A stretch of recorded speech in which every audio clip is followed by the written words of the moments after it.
Hello friends. मैं साहिल अंसारी और आप देख रहे हैं राज मैथ्स चैनल। एक बार फिर मैं जो है एक अच्छा क्वेश्चन एक अच्छे चैप्टर से क्लास 10th के लिए लेकर आया हूं। और ये बोर्ड में पूछे जाने वाला क्वेश्चन है। अक्सर जो है ये बोर्ड में जो है अब 1 मार्क या 2 मार्क्स की कैटेगरी में या 3 मार्क्स कैटेगरी में ये क्वेश्चन पूछा जा रहा है, अगर एक और पार्ट बढ़ा दिया जाए तो देखा जाए क्वेश्चन क्या है और उसको कैसे हम सॉल्व करेंगे। इसे आइए देखते हैं इस वीडियो में। तो क्वेश्चन है, if alpha and beta are zeros of polynomial 2x² minus 6x plus 1, तो फाइंड द वैल्यू ऑफ 1/अल्फा प्लस 1/बीटा।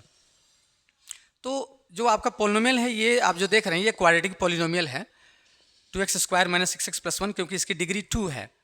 तो जिस पॉलिनोमियल की डिग्री 2 होती है उसे हम क्वाड्रेटिक पॉलिनोमियल बोलते हैं।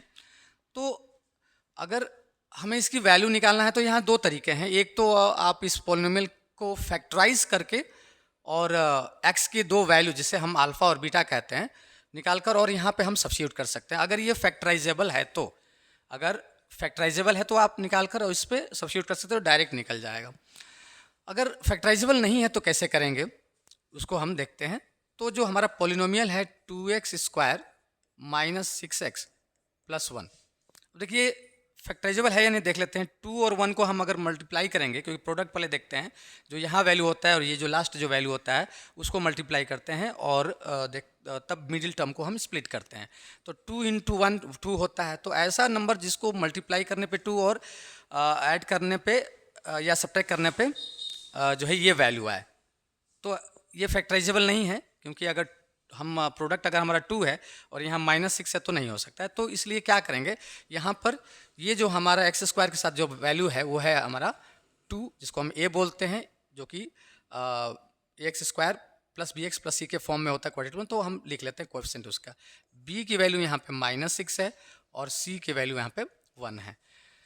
तो जब हमारा अल्फा और बीटा ये इससे जब रिप्रेजेंट करे तो आप ध्यान रखिए कि सबसे पहले यहाँ पर आप निकाल लीजिए sum of zero. Sum of zeros, sum of zero, sum of zero का मतलब अल्फा प्लस बीटा, क्योंकि अल्फा और बीटा क्या है, इस पॉलिनोमियल के जीरो से है। तो सम का मतलब अल्फा प्लस बीटा की वैल्यू हम निकालेंगे। तो वो कैसे हम निकालते हैं, -b/a। इसलिए हमने आपको ये लिखा a = 2, b = -6 और c = 1। तो -b/a निकालेंगे। अब b क्या है, यहाँ पे -6 है, यहाँ भी -6 है, तो क्या करेंगे, यहाँ पे +6 हो जाएगा, क्योंकि माइनस माइनस प्लस हो जाएगा वो आपका।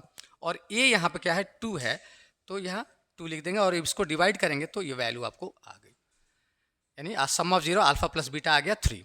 सेकेंड स्टेप में क्या करेंगे, प्रोडक्ट ऑफ जीरो निकाल लेंगे। प्रोडक्ट ऑफ जीरो, अब प्रोडक्ट ऑफ जीरो क्या होता है, अल्फा इंटू बीटा, मतलब अल्फा और बीटा को मल्टीप्लाई करेंगे तो प्रोडक्ट ऑफ जीरो आ जाएगा।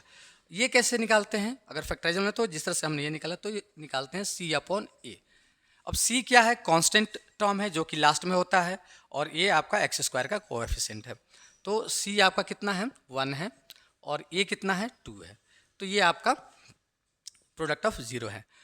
अब इसको देखते हैं 1/अल्फा प्लस 1/बीटा की हमें वैल्यू निकालनी है। तो क्या करेंगे,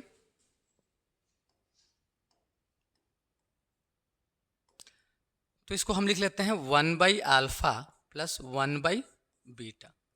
तो देखिए इसको इसमें मल्टीप्लाई करेंगे, ऐसे फ्रैक्शन में होता है तो हम क्रॉस मल्टीप्लाई और नीचे नीचे मल्टीप्लाई करते हैं। इसको इसमें मल्टीप्लाई करेंगे तो क्या होगा, बीटा, और इसको इधर मल्टीप्लाई प्लस से बीच में तो क्या होगा, अल्फा, और नीचे नीचे मल्टीप्लाई करेंगे तो क्या आएगा, अल्फा इंटू बीटा।